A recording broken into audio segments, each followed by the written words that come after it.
show you real quick a scene from the Ten Commandments. Can you play this here? This is, I love this movie. I remember as a kid watching it in front of our Magnavox TV every Good Friday. Okay, remember this?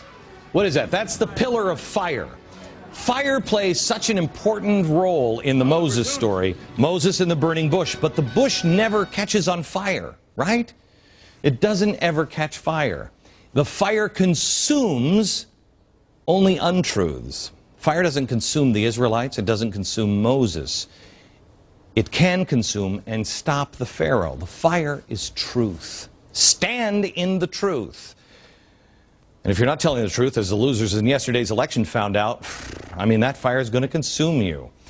I mean, I don't want to bring you the news I do every day. I don't. I'm just a dad. I love my country, and I wish that magic economy fairies could fly out people's ears and sprinkle magical job dust all over everybody and save us, but it ain't going to happen.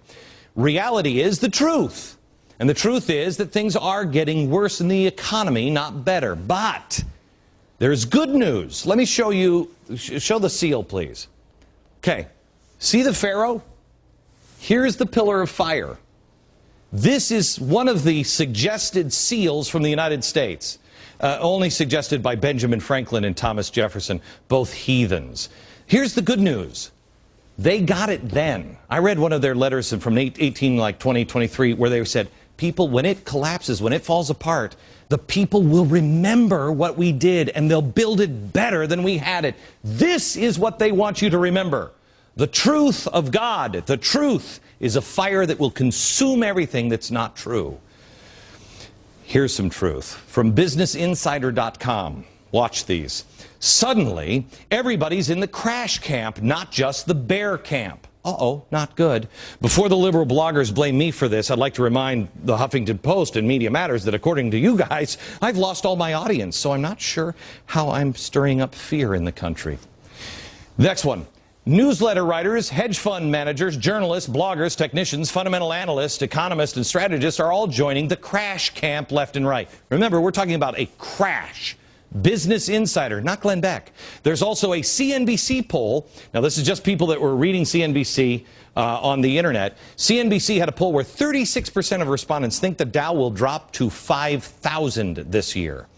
That's almost 40%. Stock market sliced in half. CNBC, fearmongers. Richard Russell, editor of the Dow Theory Letters, who wrote of a possible major crash, if the Dow Jones Industrial Average falls below 10,380, the closing price on May 7th. He and others are watching for the pattern of a big drop like May 6th, followed by a brief but failed rally and then another sell-off. Uh-oh. Wall Street guru Jeremy Grantham now says Standard & Poor's 500 stock index was about 40% overvalued and warned of a coming bubble. Uh-oh, trouble. Star hedge fund manager Seth Klarman addressing the CFA Institute's annual conference saying, quote, given the recent run-up, I'd be worried that we'll have another 10 years of zero returns. Everything is being manipulated by the government. Wow, that kind of sounds like me where I said, nothing is as it seems. He goes on, quote, I'm more worried about the world broadly than I've ever been in my whole career. Raoul Pal, global macro investor, formerly of Goldman Sachs, also sees the market turning.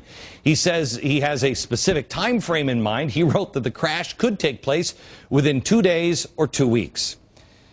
I don't know if any of this is going to happen. I don't know. I don't know. I hope they're wrong. I hope they're wrong. But blinders are being put on you, okay? The people with real power and money know. That is why all this framework in Washington is being put together. That's why they're all saying about, wait till you see what I have for you next. That's why they're all laying out their plans right now. But too many Americans aren't paying attention to it, and you're going to be backed into a corner. You're not going to be able to see what's coming. You won't be able to do anything about it. The only solace I can take in all of these economists coming, on board is that all of these experts have been wrong so many times before. I'm just hoping that they just continue the pattern. And I know I'd be in the wrong camp too, but I'd rather have that. You're going to be presented with two answers. Two answers. When things, if things, start to spiral out of control. I'm going to give both to you, and you decide which one you want. Next.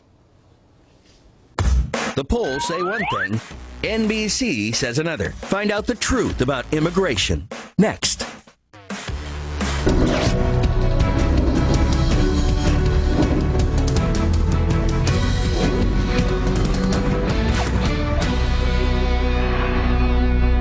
Weinerfacts.com, or still people are trying to barrel in and get all famous Weiner facts and new Weiner facts about Congressman Weiner. Famous Wieners in our life. Check it out. So, we're in trouble. And you know this. Everybody knows this. If you're paying attention, you want to face the facts. You know it. You see the fires in Bangkok and Greece. I mean, the markets know something is coming. And we're going to be presented with two options. We're going to be presented with two options. And here they are. We can get back to the Constitution, we can get back to the churches, we can get back to the founders, and we can reduce the size of our government. We can run things much better locally, closer to each of us, in our neighborhoods and in our states, and reduce the size of this monstrosity in Washington. Now, there is another option, and that is, let's go global. Let's go with a global redistribution of wealth. Now, you may not consider yourself wealthy, but the world does. Did you know that if you make $30,000 a year, you are in the wealthiest 7% of the world? Let's talk to somebody who makes $30,000 a year and tell them that. And say the rest of the world says you're greedy. You're a greedy, evil, rich American. $30,000 a year. 7%. So now, the rest of the world should just reap some of those windfall profits. Well, you know, I just take those and just bring them on over to the world, because the rest of the world is suffering. Let me show you the direction of the power players, the uber rich, the connected, our leaders.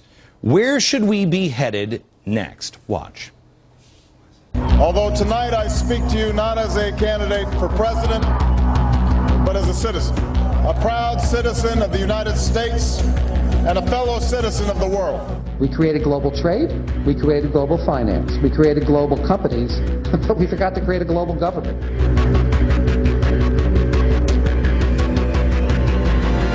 You really need to bring China into the creation of a new world order. And we need global regulation. As students, as workers, or as global citizens. That will drive the change is through global governance. Yes, we can heal this nation. Yes, we can repair this world. Okay, so I think, and I mean, we go on for a long time. You go ahead and compile those bits for us on anybody talking about global nation, and we'll put them up. Maybe we'll put them up on Weiner Facts. I don't know if he's a globalist. We're in the middle of a global economic crisis now, and those in power feel that the best option is to have some form of global cooperation. I like Soros saying New World Order, though, don't you? Now, if you do that, the whole world needs to point their finger at somebody, blame it on somebody. Well, who's being set up as the bad guy in all of this? And I think this country has a president helping it along with an apology tour. In America, there's a failure to appreciate Europe's leading role in the world. There have been times where America's shown arrogance. We sometimes make mistakes. We have not been perfect. I know the promises of partnership have gone unfulfilled in the past. At times we've sought to dictate our terms. I would like to think that with my election and the early decisions that we've made, that you're starting to see some restoration of America's standing in the world. Unfortunately, faced with an uncertain threat, our government made a series of hasty decisions. The United States is still working through some of our own darker periods in our history. Our government was defending positions that undermined the rule of law. Don't be discouraged that we have to acknowledge potentially we've made some mistakes. Okay, so you got global structure, you got the bad guy. I mean, because this is we were just over in China, apologizing to China. Okay, America is the villain. You've got Greece right now. Greece is saying maybe we should sue the American banks. Well, what's the best way to make up for all the horrible atrocities that America has made in the past with a global government? What could we do?